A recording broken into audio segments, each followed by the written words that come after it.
brought over a lot of guys from James Madison. How much of their scheme and what they're doing is similar to what he was doing a year ago? Very similar. It's a very technical scheme. I mean, they do a lot of stuff, so a lot of coverages at you. They can get you in passing situations. They can make it, really hard to move the football just with all the different fronts and coverages and pressures that they do. With the running back rotation, it continues to maybe shift every week. I mean, just what are your thoughts on the way that's played out so far? And would you like to, again, maybe get one guy you can lean on a little bit heavier? Yeah, I mean, we'd like to have one guy, but right now it is what it is, which is, they all three have traits that are helping us do things on offense. So until one separates himself, and I don't mean that as they're playing bad, it's just they're all just, they're playing good. They're playing at the same level. So we'll use all these guys, as much as possible as long as we're moving the ball forward. How did Dylan come back from what was his sort of first period of struggle in the game? Great. I mean, he didn't skip a beat, celebrating in the locker room after the game. Some guys you'd think would be down and kind of wasn't that at all, just being a great leader. And he came back ready to work in his open week, had a great open week. A great preparation last week, which bled into this week. Did anything in particular that Rutgers did throw him off? I don't think so. I think it's just one of those things where a receiver may not have been where he was supposed to be, the timing of the play, maybe didn't see this defender till late, kind of got your eyes off of certain routes and things of that nature. But I think it's just one of those games where a couple things happened and we weren't as smooth as we usually were.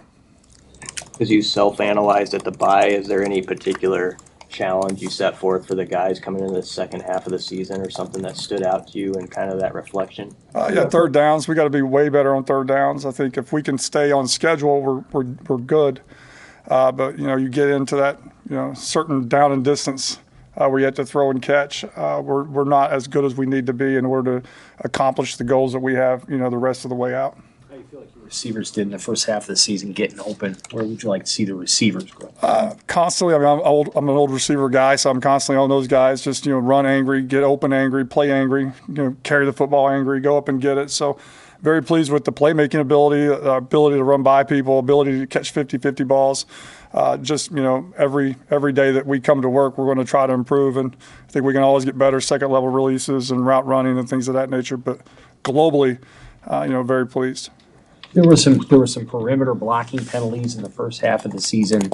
I know some of those were questionable. Oh, they were penalties. They were totally penalties. I mean, you can't block people in the back and you can't hold. So that's been a priority through the open week, even through today's practice. Just it was a bloody Tuesday. We went out there and we blocked guys on the perimeter and we improved. So we'll continue to do that every day and constantly work on that because we've got to be able to utilize the perimeter with our speed and our size at wideout. How do you work on managing the right way to play with a lead? A couple times this year, it seems like you've wanted a specific style, but also keeping your foot on the gas when it's 14-0 at halftime, or you get a 2-score lead in the second half of a Big Ten game. What's your thinking there? Stay aggressive. Never a time like we're going to go until coach tells us to stop. And I think the previous game, I think we just one of those we just never could get going. It wasn't us trying to take our foot off the pedal. It was just literally we just couldn't get going, couldn't get in a rhythm on offense. So I think you have to you have to keep attacking. And once you relax, you lose your edge, and once you lose your edge, bad things can happen. Should be a lively crowd. I know you guys have worked with noise all offseason. How do you just feel about going into that environment where you're at? I feel night and day from where we were the first game last year going to Colorado. I think our operation is good and it continues to improve, and it's going to be like any road game, right? It's going to be tough and it's going to have its challenges, but I feel good where we are from a communication and calling plays and getting the ball snapped. I feel really good where we are from that standpoint. We'll mention you went to a clap system. For people that maybe don't understand the difference between what you guys were doing in Minnesota and Colorado and what you changed to, why is the clap system good? It's amazing.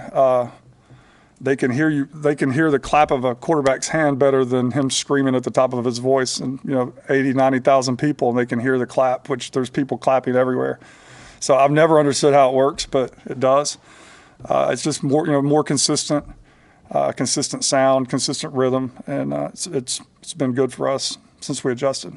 There were there are defenses that will occasionally try to mess that up by clapping. Like, Right. have you seen anybody try to do that to you guys? They, a couple of years ago, that was kind of the thing to do, but now they've, there's a lot of defenders that literally will clap their hands trying to get the attention of somebody on their side of the ball, and they'll get penalties called on them. So you got to be careful.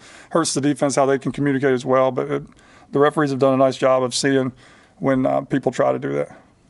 Where have you seen Dylan grow the most, just in the first half of his first college season? That's a good question.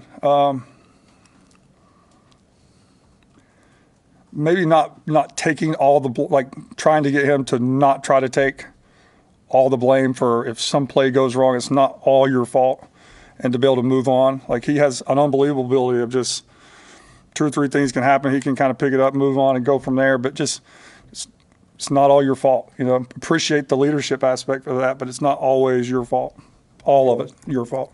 And for him, how helpful has a week off without a game been to just kind of clear his mind and to re-engage? I think good, but he's still young. So, those young guys, they hate bye weeks. Like, they want to keep playing and going and playing and competing. So I think they're ready.